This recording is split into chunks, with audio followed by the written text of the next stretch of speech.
Okay, folks, so today what I wanted to do is rank the Arctic Monkeys albums. Now, the Arctic Monkeys are probably my favorite band after the Beatles, and I thought it'd be fun to show you, whoever you are, how I rank them. So let's get started. Now let's get one thing straight. I like all of these albums, especially like after what I consider their worst album. After that, they're all like 9 out of 10 albums. So this is really just like how I'm feeling today, like my personal preference. But anyway, let's get started. So at the very bottom is Succulent. This kind of felt like an unnecessary course correction after Humbug. Now, Humbug, which you'll see later in this video, obviously, a lot of people, it didn't click with a lot of people. And I think they kind of went back to like a more poppy, radio-friendly vibe with Succulent, which I kind of wish they went the other way. But that's what happened. Now, there's still songs that I like on this. Like, Succulent is a good song. Pile Driver Waltz.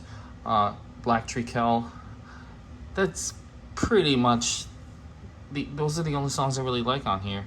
I really don't like Brick by Brick. Don't Sit Down Because I've Moved Your Chair is kind of blah.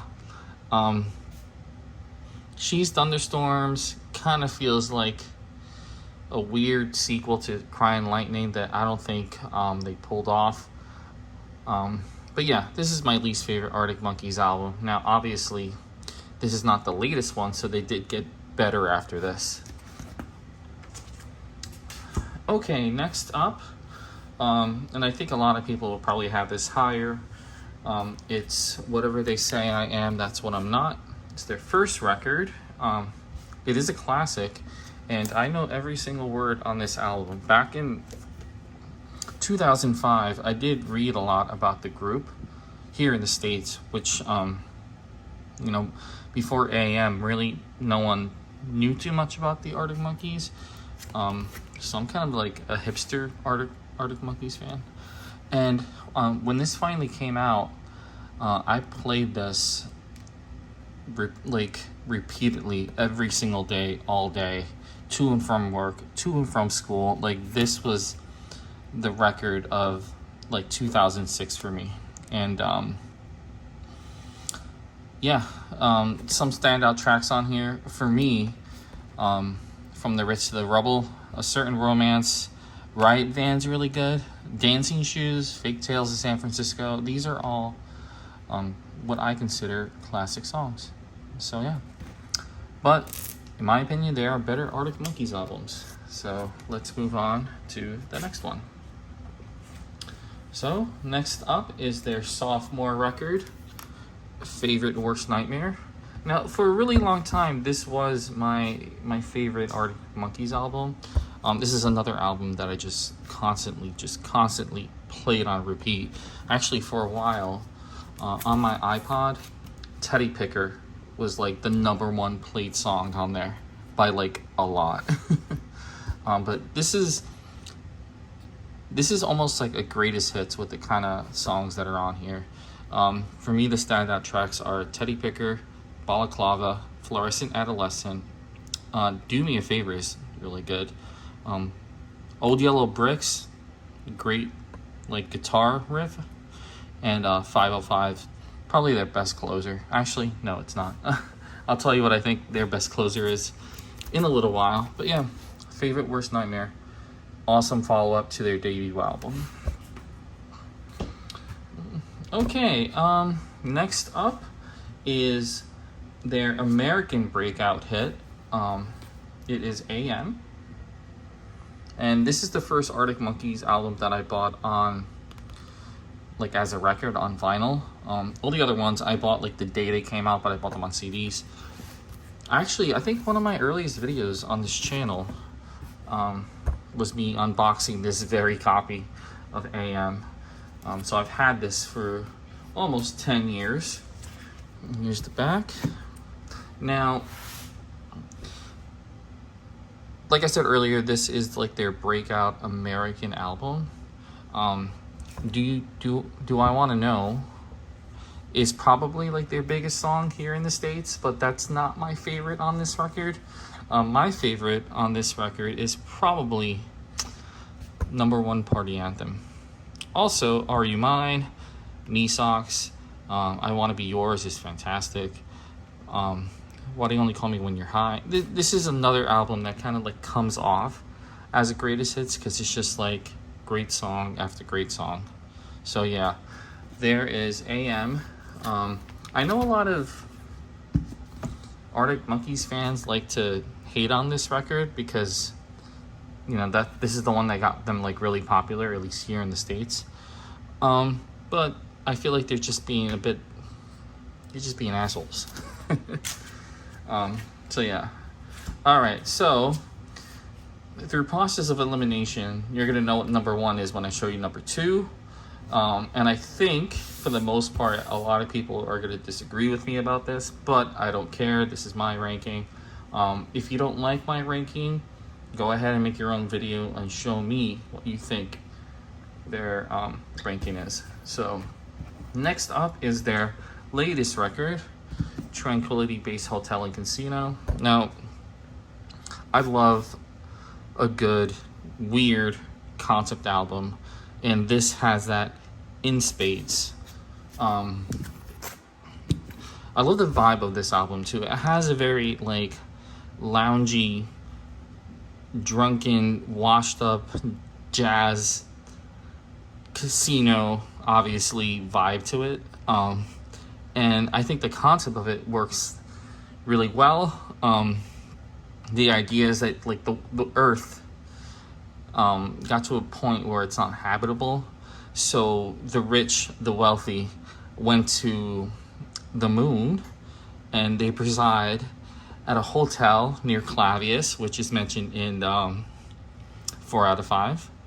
And they're just in this weird, rich, drunken stupor where, like, they think they're happy, they're obviously miserable, and all they can really do is just spend time drinking the day away and just waiting to die on the moon. And that's what I like so much about this record.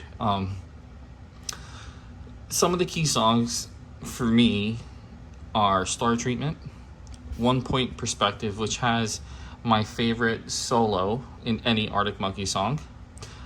Tranquility Base Hotel and Casino, amazing song. Great bass, awesome like vibe, groove to it. 4 out of 5, that was kind of like the single of the album, very good song.